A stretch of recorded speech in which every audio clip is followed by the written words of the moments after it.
is capable. Emily Jack will be attending University of Texas at the College of Natural Sciences. Emily is involved in varsity soccer, student ambassadors, and the National Honor Society. Emily is also a National Merit Finalist. Hello, my name is Emily Jack, and I'm a member of the Scholar Class of 2017. Today, I will be discussing racial and gender stereotypes in films, and the research I have conducted on this subject. To give you a brief background, films before the 1960s consistently portrayed Native Americans, Asian Americans, and African Americans in unrealistic roles.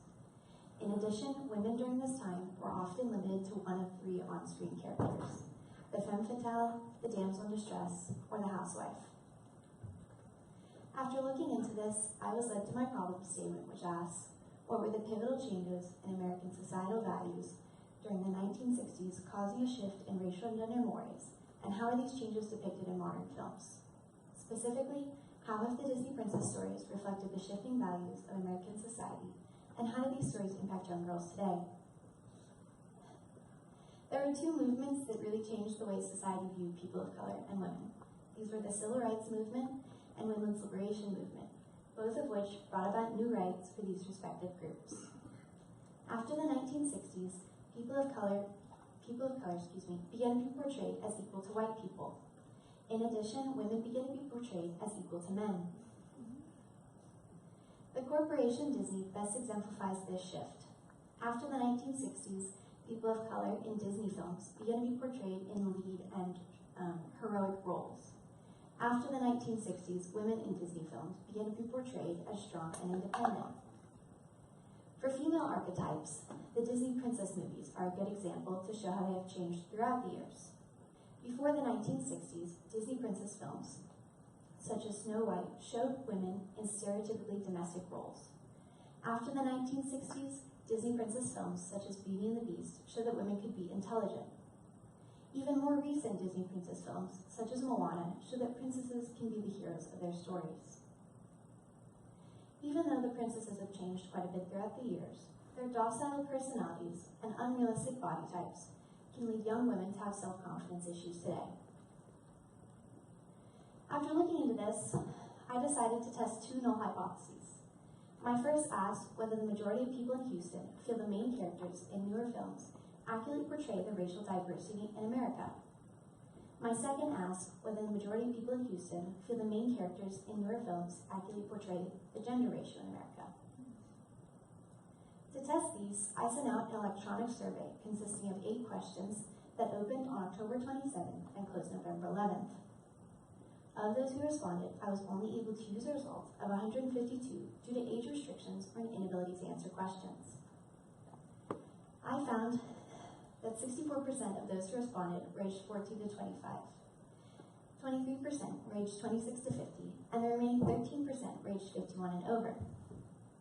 I also found that a large majority of those who responded were Caucasian, while the remaining 17% were either Hispanic, African American, Asian, or other.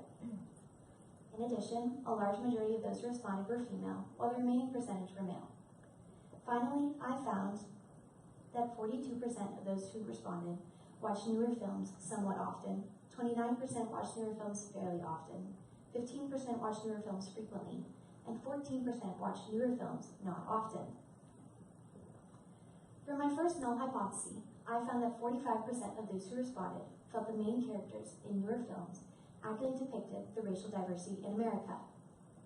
Using this information and a 1-proportion z-test, I gained a p-value greater than 0.05, and so I failed to reject this null. For my second null hypothesis, I found that 65% of those who responded felt the main characters in newer films accurately portrayed the gender ratio in America. Using the same test as before, I gained a similar p-value, and so I also failed to reject this null. Along with my null hypotheses, I also conducted a case study, comparing the female archetypes in The Little Mermaid to Batman and Batman Returns. To do this, I conducted observational research, comparing the films and marking instances where the damsel in distress, femme fatale, and housewife stereotypes were present. I collected this data from October 10th to November 26th. I found that of the 3 films, Batman Returns featuring Catwoman contains the most number of negative stereotypes for women. The first Batman film contained the least.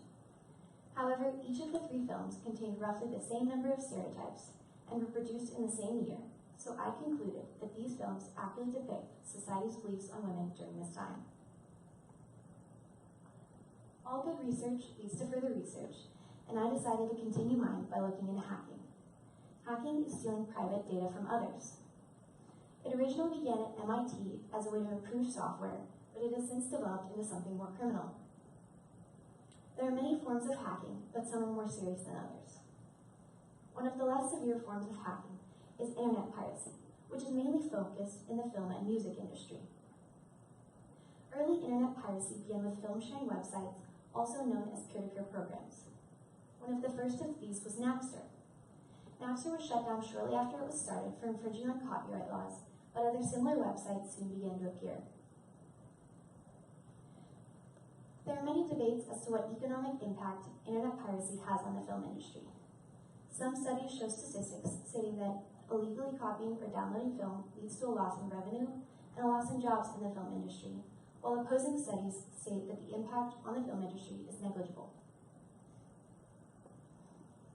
As I mentioned before, there are more serious forms of hacking, and one of these is corporate espionage. Corporate espionage is similar to hacking in that it is stealing data. It can occur in one of 2 main forms, either in person by manually stealing documents or even digging through garbage, or it can occur online by remotely hacking into servers and stealing data. One significant, although dated case of corporate espionage is the supposed hacking of Google by China. Reportedly, China hacked into Google servers and stole user data. This resulted in Google considering pulling out of China as the main server and has led to continued conflicts between the country and the company. A more recent case of corporate espionage has been the Russian hacking of the DNC. Reportedly, Russian groups, possibly backed by the Russian government, hacked into DNC servers and stole private data during the Democratic campaign. Many people believe the result of this was the loss of the election for Democrat Hillary Clinton. One of the most recent cases of corporate espionage involves WikiLeaks.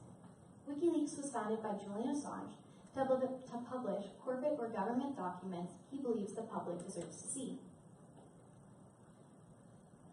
Recently, WikiLeaks has been in the spotlight for causing political or social upset. One of their most recent releases features CIA documents stating that they have been developing software to spy on computers, smartphones, and even smart TVs. The result of this has been the further distrust of the government by the public. To sum up, the impacts of hacking can either be economic, such as with the case of Google, political, such as with the Russian hacking of the DNC, or social, such as the WikiLeaks incidents. In conclusion, I have discussed the shift in the portrayal of people of color and women. I've also discussed hacking in 2 of its forms, internet piracy and corporate espionage. Finally, I summed up the impacts hacking can have. Biblically, I connected my topic to Galatians 3:28, which says there is neither Jew nor Gentile, neither slave nor free, nor is there male and female, for you are all one in Christ Jesus. I also connected my topic to Genesis 42, verse 11, which says, we are all the sons of one man, your servants are honest men, not spies. Thank you. Are there any questions?